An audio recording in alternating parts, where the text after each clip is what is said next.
Yes, just invite the audience and then I'll hand it over. Yeah.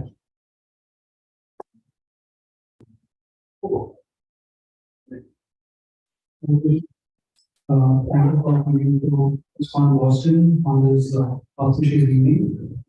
So today we have our Sunday feast program where we have a lecture from 5 to 6. 6 to 7 we have the RFP, and then 6 to 6:30 we have the RFP, and 6:30 we have the religious feast at the end of the program. For the special lecture today we have a special guest. His Grace Rohinipriya Prabhu, who's a senior celebrate monk from Mumbai. Over to you. Hare Krishna.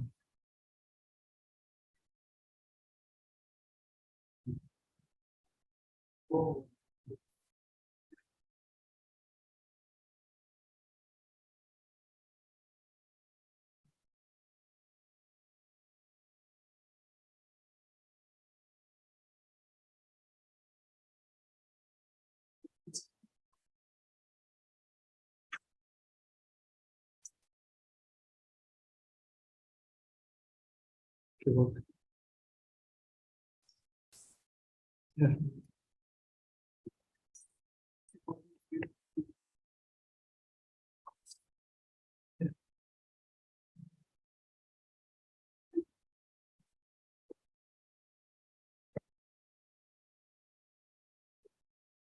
Hare Krishna. Good evening. Everyone is excited? Yes? Me too. So I want to welcome all of you to our regular Sunday program, Sunday Peace program. I hope all of you are comfortable. Everyone is comfortable. Some of those seats are premium seats. You can lean back against the wall. Okay, so let us begin. Om Ajnanatirandhasya Jnananjanashalakaya Chakshurunmilitam Yena Tasmai Shri Gurave Namaha Shri Chaitanya Manobhishtam Sthapitam Yena Bhutale Swayam Rupa Kada Mahyam Dadati Swambadantikam Namam Vishnu Padaya Krishna Preshthaya Bhutale Srimati Bhakti Vedanta Swami Niti Namini Namaste Saraswati Deve Gauravani Pracharini Nirvishesha Shunyavadi Paschatya Deshatarini Vacha Kalpatarubhyascha Kripa Sindhobhyaiva cha Patitanam Pavanebhyo Vaishnavebhyo Namo. Jai Shri Krishna Chaitanya Prabhu Nityananda Shri Advaita Gadadhar Shrivashadi Gaura Bhakta Vrinda Hare Krishna Krishna Krishna Hare Hare Hare Rama Rama Rama Hare Hare.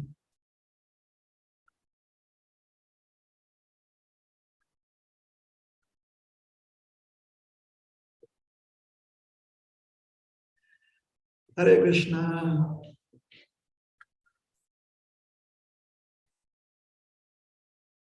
So I am from India. I grew up there, in the city of Mumbai. Mumbai is very cosmopolitan, has always been. It is also the financial capital of India. Everyone here knows India? Yeah. The country? Yes.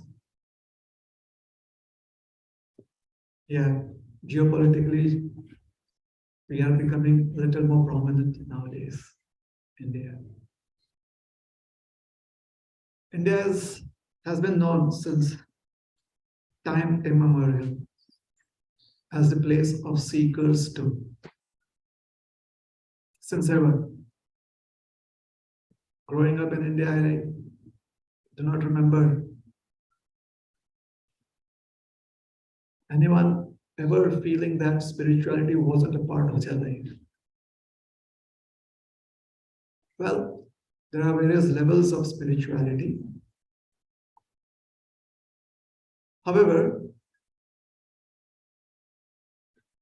it was only when I came to the West did I understand that there is a different way of looking at life. And I could appreciate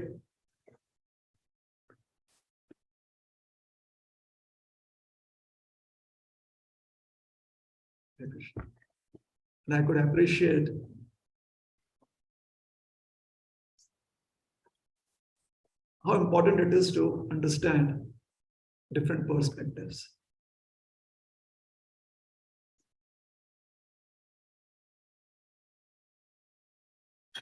We grew up with a lot of stories. All of the stories were about, most of them were about holy people. The first time I got introduced to somebody who would have fit into the world of Marvel comics was when I was a teenager.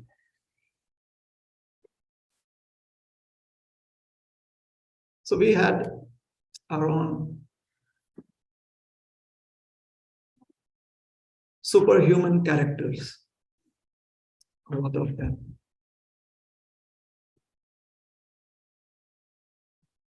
We grew up with the idea of everyone being a spirit soul. We did not know much about what the soul is, but the idea was that everyone is a spirit soul. Going to school, you'd have a person who would, it was like this school transport vehicle, a private vehicle. We used to call it the auto rickshaw. It's like a three-wheeler tempo. Everyone knows what's a tempo. Tempo, yeah. So all of us kids would be there. And the person who would drive us to school, all of us would address that person as uncle. All of us. So uncle would always tell us stories too.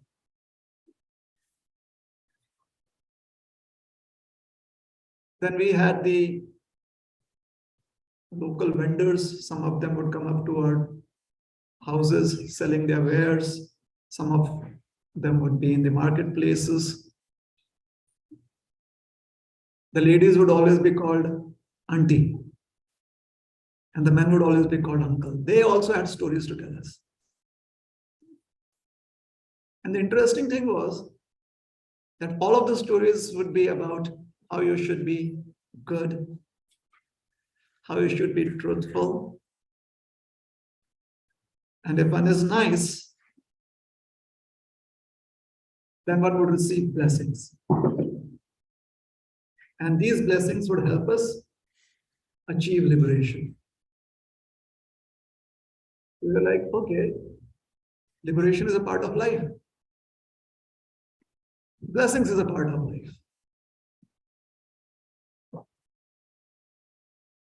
So that is where we heard all the stories. And I'm going to narrate one of the stories to all of you. So everyone is ready for a story. So this story is from a book called as the Brihat Aryanaka Upanishad.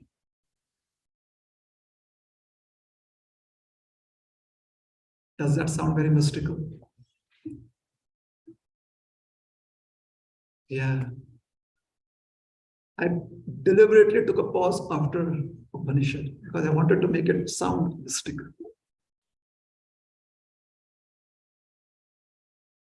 Upanishad.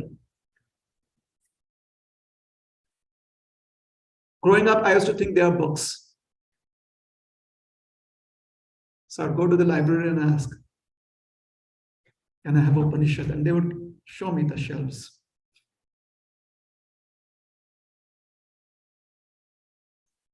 Only when I went through the books did I realize that Upanishads are not books. The books are just a printed form of the Upanishads. Upanishads are, they're a body of knowledge. And it was very interesting. Because growing up, I would always think that everything is a book. English is a book. Math is a book. Science is a book. Teachers explain to us how they are not just books. Books are just a printed form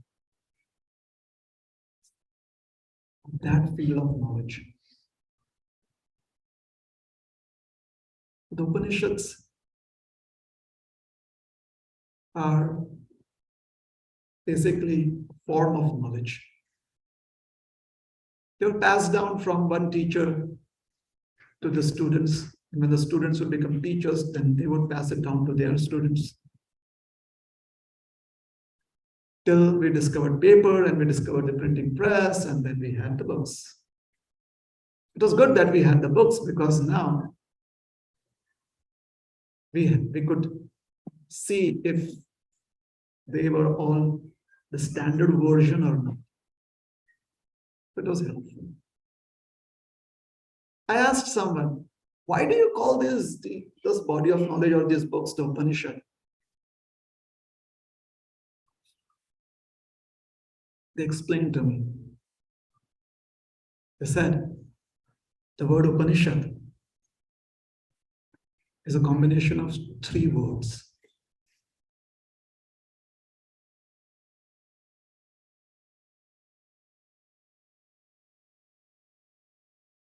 Upa, Ni, and Sha. I said, wow, that is interesting.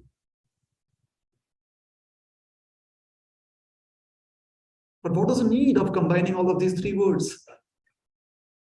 They said, because then the meaning comes forth. I said, what meaning?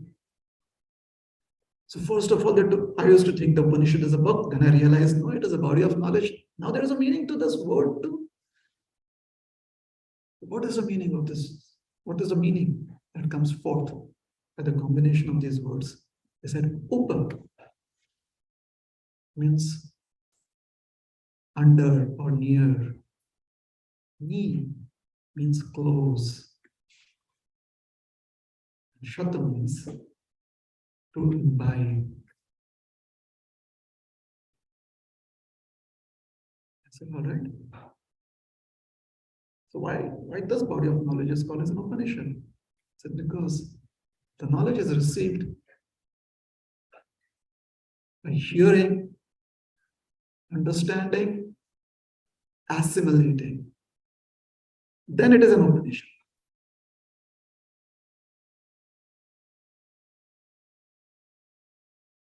By this time, I had lost track of what was being explained. It was like going above my head. So I asked them, can you tell me a story, please? So they said, yes, we will tell you a story. From an Upanishad known as Brihad Aryanaka.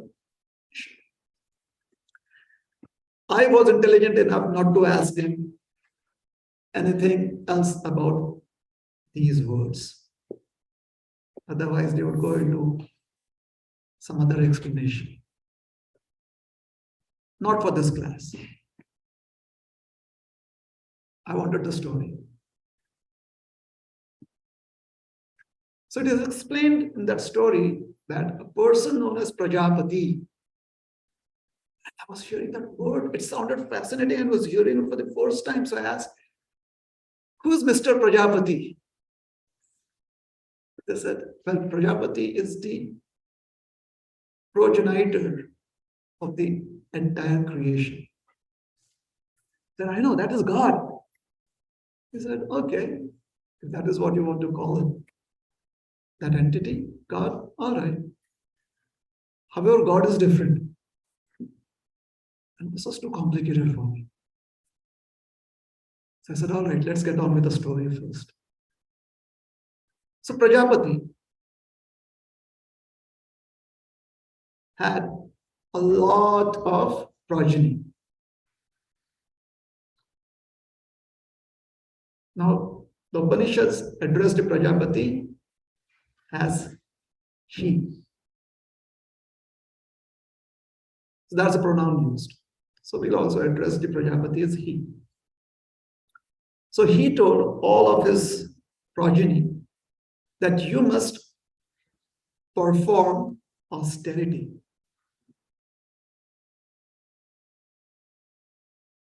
They were all, no, they said, all right, we'll do that. Where do we perform austerity? So he gave them certain places to go and perform austerity. And once you've done your austerity, then you come back to me. So they figured out what austerity means.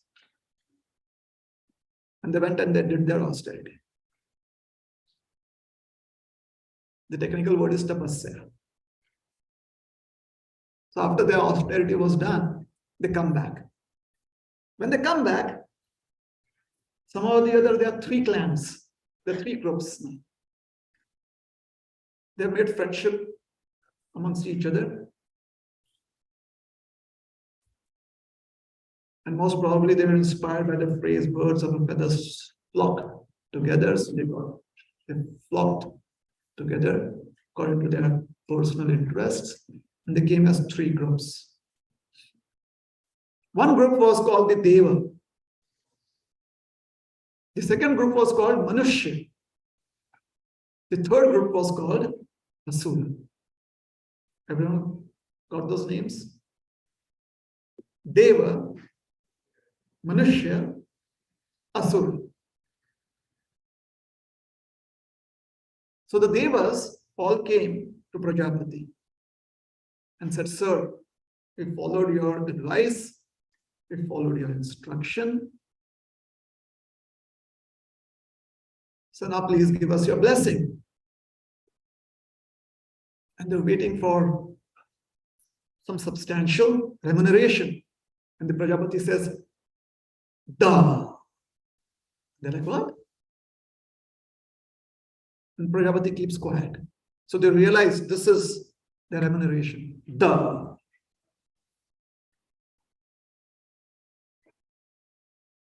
Then the Prajapati said, do you understand the meaning of this? And they're all in unison. They said, yes, we do. It means Damayata. Control your senses and your mind. Prajapati smiled and he said, yes, that is correct. Now go ahead and live your lives. So they left. The next group to approach Prajapati was the Manushya, that clan. Manushya. Please, sir, we have done our austerity. Please give us your blessings. And the Prajapati smiled and said, duh.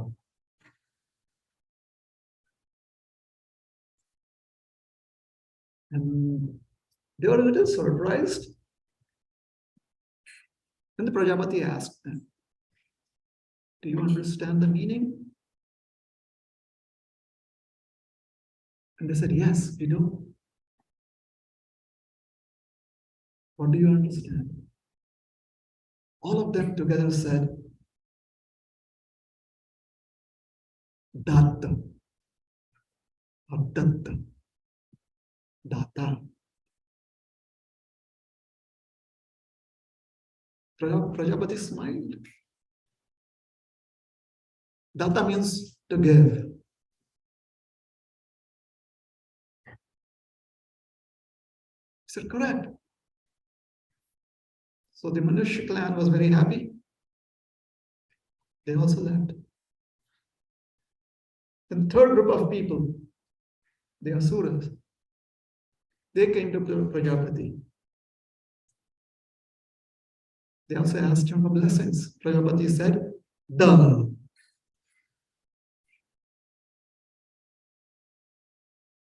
When he asked the people there, did you understand? They said, yes, we did. What did you understand?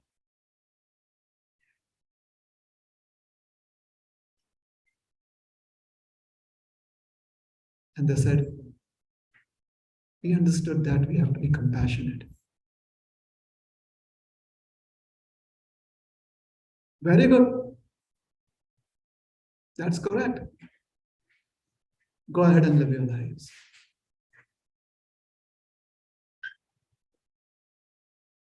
So this is the story from the Upanishads.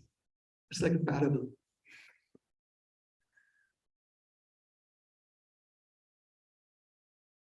So the teachers, those who have the wisdom to understand these parables, they have explained that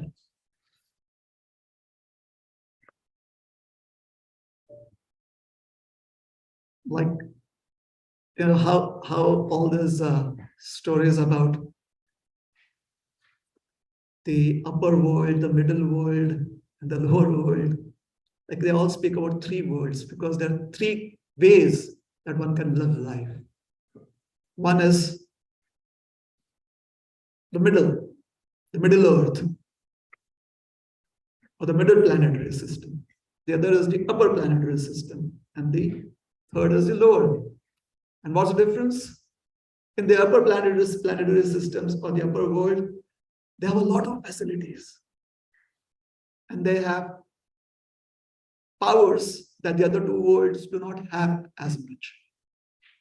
And the middle earth, middle planetary system, or middle earth, sometimes in today's stories they tell you that it's about the people that is sandwiched between the upper world and the lower world. They are the ones who have to work hard every day, make the two ends meet. They have sufficient to live their lives well. At the same time, if they are not careful enough, then they also have a lot of issues in life. And then there is a lower, which is just juxtaposed to the upper. They are as powerful, however, or they have a lot of resources too. However, they are inclined to exploit people. Typical. Wherever you have these stories about, how the upper world, the middle earth, whatever they say, there's three different divisions. There's always a conflict. So typically, this is how life is. Where you have a lot of facilities, when you have a lot of facilities, a group of people would be, those who have those facilities would be inclined to be pious. There would be a group that would be inclined to always, or they would be inclined to be exploitative, and there would be a third group that would be sandwiched between the two. They do not have sufficient resources either to be very pious or very exploitative. So they are in the middle. So in this parable from the Upanishad, the Devas are from the upper system. The Asuras are from the lower system. And the Manushyas are from the middle system. So because the upper planetary systems, those who are from that part, they have a lot of resources and they are pious too. There is a chance that they can be distracted by those resources. They want to enjoy those resources more than it is needed. There is a chance. They wouldn't be exploitative. That is not their nature. They wouldn't want to exploit others, but they would want to enjoy it thoroughly. There is the possibility of that because they have so much resources. Hence, for them, it is important that they practice controlling their senses and their mind. Hence, Prajapati said, good, you've understood it properly. The middle planets, the middle world, they do not have as much resources as the other two. They have to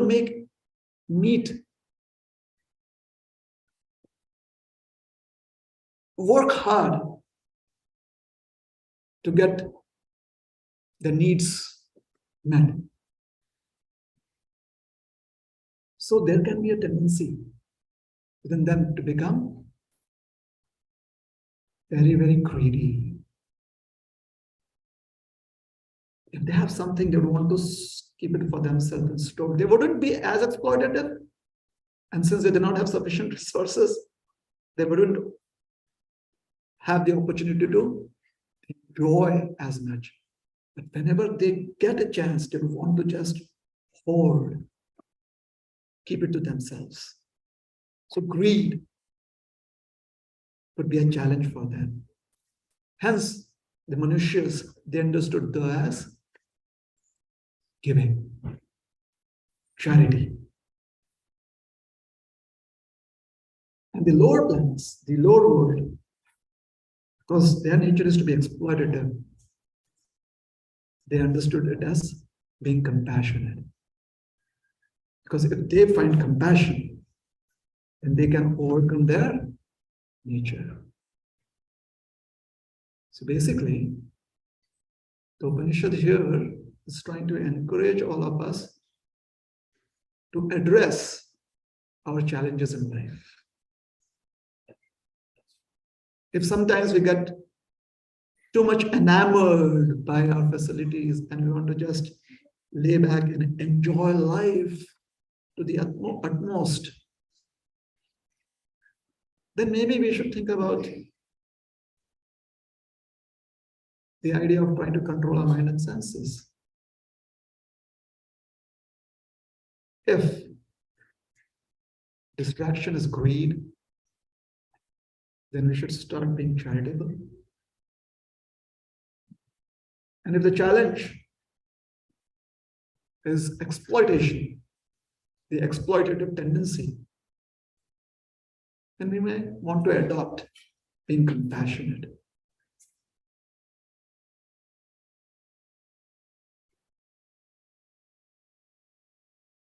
Do you think those are good ideas? So somewhere here is the upper world, somewhere is the middle world, and somewhere is the lower earth. Right here, within our personality. And when we seek answers, that is where we approach Prajapati. And typically, what is a Prajapati going to do? The Prajapati is just going to be like a sounding board. And we have to figure out what it means. We have to figure out what are challenges. Our founder Acharya, His Divine Grace, A.C. Bhaktivedanta Swami Srila Prabhupada. We have him there. She would always say that one must not be looking for Ashirwad Babas.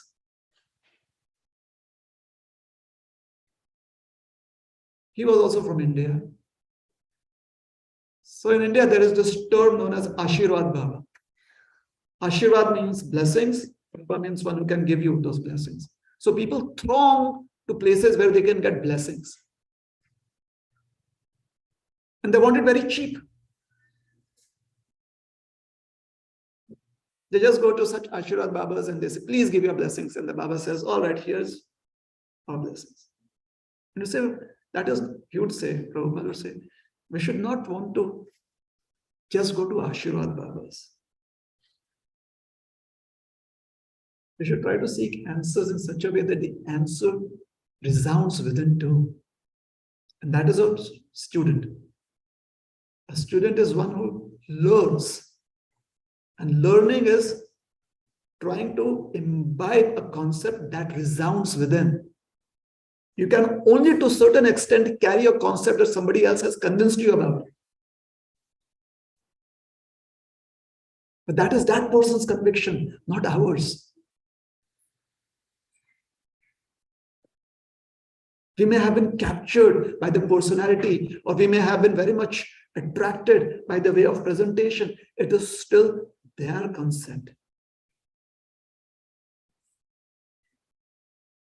A student is one who understands a concept, imbibes it, assimilates it, such that it resounds within his or her system.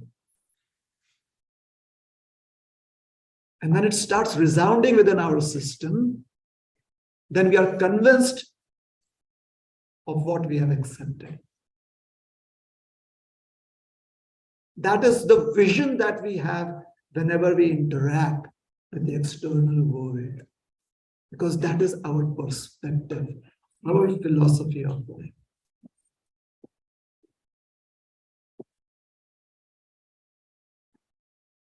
The Srila Prabhupada would always encourage us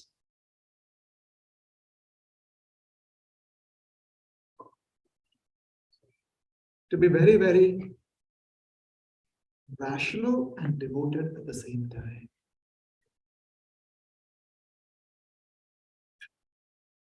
Each one of us has intelligence. We have to feed our intelligence. We have to let our intelligence grow strong.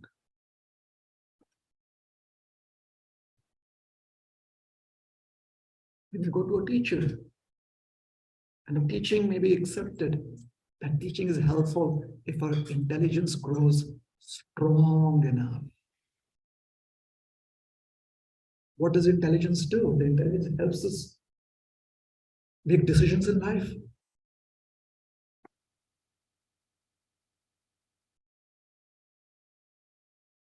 That is how they train us here, follow certain laws, traffic. The traffic signals. The intelligence works. All right. Many times, this is like a joke. Many times people feel that when it turns from green to orange or yellow, that means speed up. However, good intelligence is to know that it is slow down. Why is that good intelligence? Because just as we are thinking speed up, somebody else is also thinking speed up. And if we are thinking slow down, somebody else must also be using the intelligence to speed up slowly or slow down. But the first situation is a recipe for disaster. The second situation helps you survive. This is the intelligence. The intelligence gives you the vision to live life. Eating, talking, walking, interacting, teaching, and any other aspect of life, if guided by proper intelligence. That intelligence gives us the vision in those activities. Your vision, your perspective. First of all, there's need for proper perspective. And second, we need to have our vision. That is why each one of us has two eyes, our individual eyes. I cannot look at the world through your eyes. If I do that, the situation is not good for you. You're most probably dead. And I have your eyes. So it's not good for you. So everyone must develop their own vision, their own sight. That's intelligence. So the Upanishad. This is where the Upanishads help us through parables, through instructions, help us understand our own potentials. And a teacher helps us realize that we have that potential.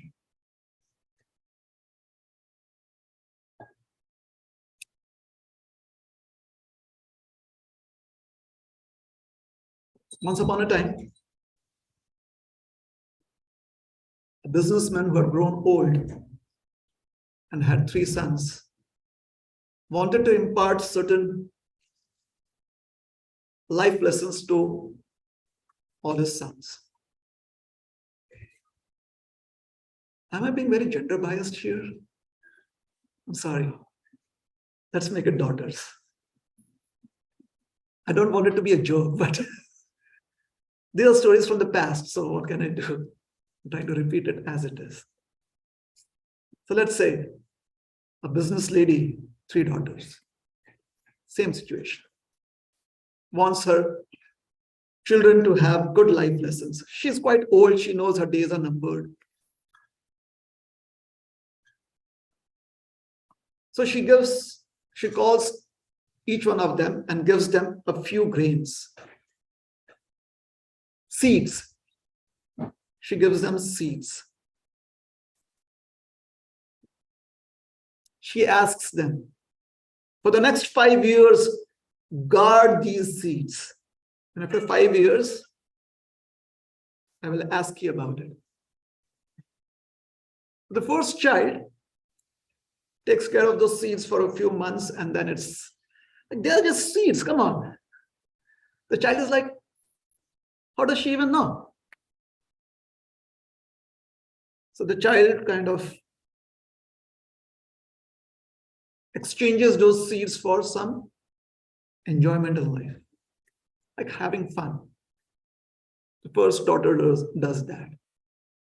The second daughter is very much devoted to her mother. She's like, no, these seeds have been given by my mother. Whenever I look at these seeds, I remember her.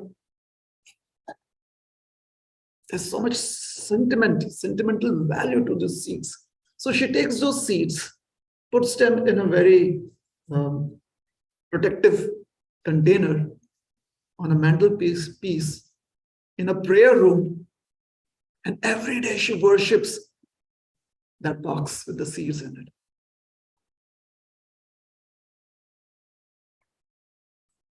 The third daughter, she takes those seeds and she's like, okay, I can have grains from those seeds. So she works in the garden. She plants those seeds. She has a crop. She uses that for herself, distributes it. Whatever is more, she has more seeds from that crop for the next year. So after 5 years, they come back to the mother. The mother asks them, what did you do? The first daughter said, oh, you gave me seeds, so I used it up. I had fun in life. And then I got some seeds, borrowed it from my friend, and here they are. After all, they're just seeds, The second daughter said, oh, I have it in a box container.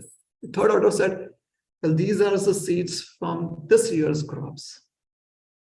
Every year I would have bountiful. The mother smiled. She said, each one to his own, to her own. Again, this is a parable. All of us have been given the seed of life. We have been given our senses. Very potent. Can you imagine how potent the eyes are, how potent the ears are, how potent the tongue is, the nostrils, the sense of smell, the sense of taste. Let's say, recently we had an epidemic, and one of the afflictions of if you became infected was, if someone was infected, then one of the effects was that you would lose either a sense of taste or a sense of smell. It's possible. Let's say we lose a sense of smell. It's very difficult. We are not happy with the situation. What if we lose a sense of taste? So such potent facilities we have. And if we use our senses just for having fun,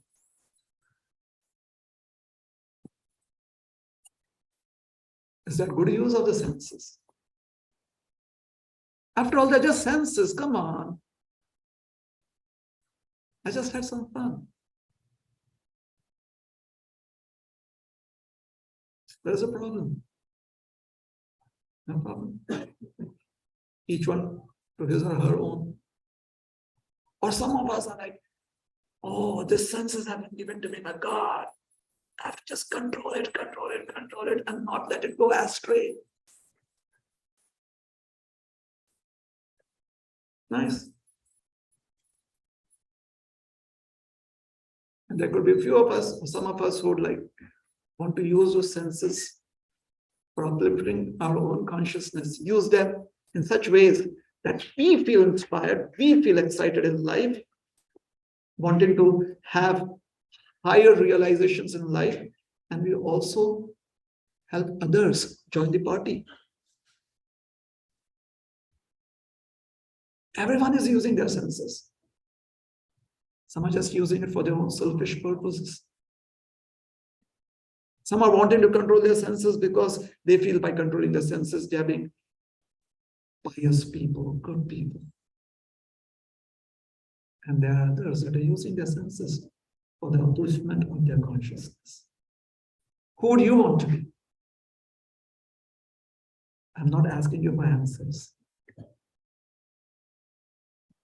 Whatever your answer be, we'll all get good food at the end of this prashant. But who do you want to be? We all want to be the best from the story. Do we have the commitment to be the best that we think the story is indicating to us? Do we have the courage to walk that path? Because if someone says, who do you want to be? We've kind of figured out which is the best option here. And you're like, yeah, I go for that. Are we ready to put our money, bet our money on it? Because where we put the money, that is where our heart is. Are we ready to spend our money, have a lifestyle that is in sync with what we feel is the best option? As humans, we have that decision to make.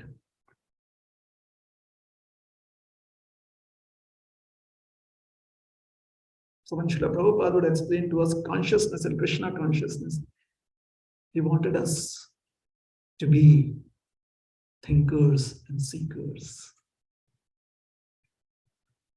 Why? Because he had the vision that each one of us is potentially a thinker and a seeker. All we need is to activate that spark that is there within us. We can read about it, we can hear about it, we can have discussions about it. We can meditate on it, we can analyze. We have to, if we feel that is the best option for us. Once a reporter asked Srila Prabhupada, what is Krishna consciousness? And he said, being conscious of Krishna always. And it was Krishna. Krishna is God. What does that mean? the person who is qualitatively the same as us. Or we could say, we are qualitatively same as God. God is infinite, we are infinitesimal. Qualitatively the same. Therefore, essentially, we are all godly. Now, God, by definition, has to exhibit the qualities that define God. Shouldn't the godly also, by definition, exhibit the same qualities that godly defines? Wouldn't that be fair? So being conscious of this fact is God consciousness. Because all we are trying to do is be fair in life. Do our part. So we encourage all of you to explore this path from wherever your understanding is. And if we trust Srila Prabhupada's vision, then we could try and become the seeker that we are, or the thinker that we are, by being conscious of being godly. Thank you very much. Hare Krishna. Any questions or comments?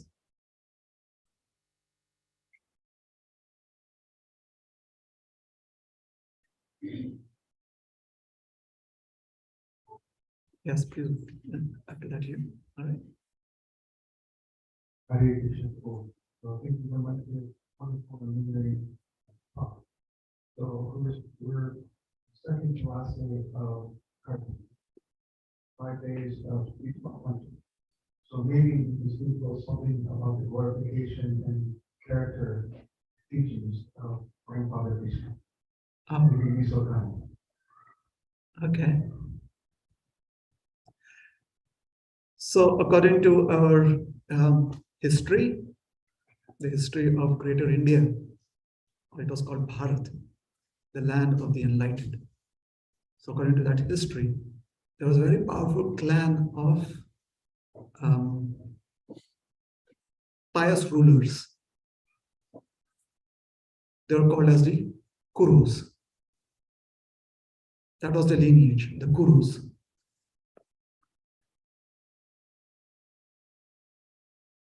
Where we are, the story that we are discussing about, or the personality that we are discussing about, is a very, very prolific and profound descendant of the Kuru clan. His name was Devavrata. He is the son of King Shantanu and the celestial goddess Ganga. Ganga is also called as Vishnupadi, one who descends from the lotus feet of Lord Vishnu, the all-powerful, all-pervading Lord of the universe. So he was an interesting person because of his lineage. However, his name was Devavrata because Vrata means one who is always aware of his convictions. Vrata means fixed. And Deva means fixed in the vows of piety. That was how fixed he was. He had to participate in a war because he was a warrior prince. He was actually in line to take the throne of the kingdom. He was the king, the would-be king. However, as Prince Regent, he gave up his position for certain reasons. However, he took a vow that he would always be the servant of the throne and protect the throne. So there was a war. From one point of view, it was a fratricidal war. However, this war had attracted the warriors from all over the planet. The war of Kurukshetra. In fact, it is because of this war that this entire history is also called as Mahabharata. So in this war, he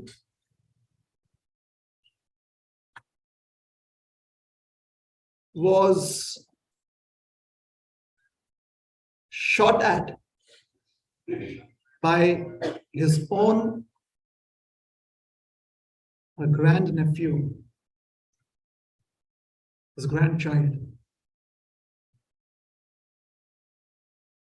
With so many arrows that practically his body was riddled, and there wasn't even one finger space between the arrows that had passed through and through his body. And by the weight of those arrows, he fell down. However, his body did not touch the ground because the arrows are still sticking through his body. So he was actually lying down on a bed of arrows. By then, long before that, he was given the name Bhishma, because he was always so fixed in following the path of righteousness. And for that, he had taken a vow of lifetime celibacy, fixed in the path. So Bhishma was lying on the bed of arrows. So according to one literature, the Padma Purana, the Supreme Lord, came to Bhishma. He's addressed as Bhishma Dev. Basically, it means honorable Bhishma. The suffix Dev is added, honorable Bhishma. So Bhishma Dev. So Lord Krishna came to where he was lying down on the bed of arrows. And Bhishma Dev, he requested the Lord that, please, I want to have devotion to you. So the Lord said that, you please, this is the month of Kartik, so you follow this 5 days of Kartik. Now, the Padma Purana does not really state when. However, this is what we've heard, that there are some renditions that say that this happened during the war. And from the Padma Purana, it seems that it could also be prior to that. It is possible. So anyways, there are some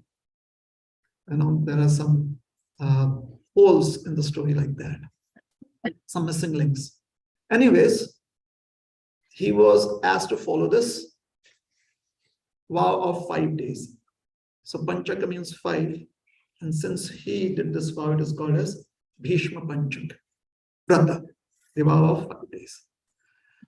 Before Bhishma did this vow, it was called as Vishnu Panchaka. So it had been there since a long time, as Vishnu Panchaka. Basically, according to this vow, you fast according to your ability. If you are able to fast by eating just once a day, you do that. Or if you are able to fast for 5 days at a stretch, you do that. Or if you're able to fast just on being on liquids, you could do that. Or just on being on fruits once a day, you could do that. Or twice a day, you could do that. But the idea is that these 5 days of the month of Kartik is the culmination of not just the month of Kartik, which is a very holy month. It is also the culmination of the Chaturmasya Vrata, which is the 4 months of holiness that is followed. So the culmination, it's like, when you finish off a project, you do it with a punch. So this is the punch. It is the last lap, the last lap, you put in all of your effort. Final lap. So these 5 days are the final lap. That is the context. And if one does do it, then by the mercy of Bhishma Dev, Lord Krishna has blessed everyone. Bhishma Dev wanted this blessing to be given to everyone. So Lord Krishna has offered this blessing to each one of us, that if we do this 5 days of Vrata, then we would get devotional service into the Lord. So 5 days. It's a very good offer. Is that all right? So that is Bhishma Panchakrata. Thank you. Have a good day. You had a question? The last question. Yes. Yeah. So this question was regarding about consciousness. Yes. And music consciousness means what you feel is right. Consciousness technically means being aware. Okay. Aware. Intelligence is what helps you understand what is good for you, and what is good for you should also be good for the creation around you. So being conscious and using intelligence while being conscious, being aware of how to use your intelligence. Not how do you, or using your intelligence, being aware of what the situations are, is consciousness. So God consciousness is the situation where we see that how everything is facility offered to us, because the Supreme Lord is permeating each and every part of this creation. So we are able to see that and then make choices in life. So we'll stop here. It's time for darshan. Thank you very much. Hare Krishna. And wish you all a very happy Kartik and wonderful prasadam at the end of the session. Thank you very much. Srila Prabhupada ki. God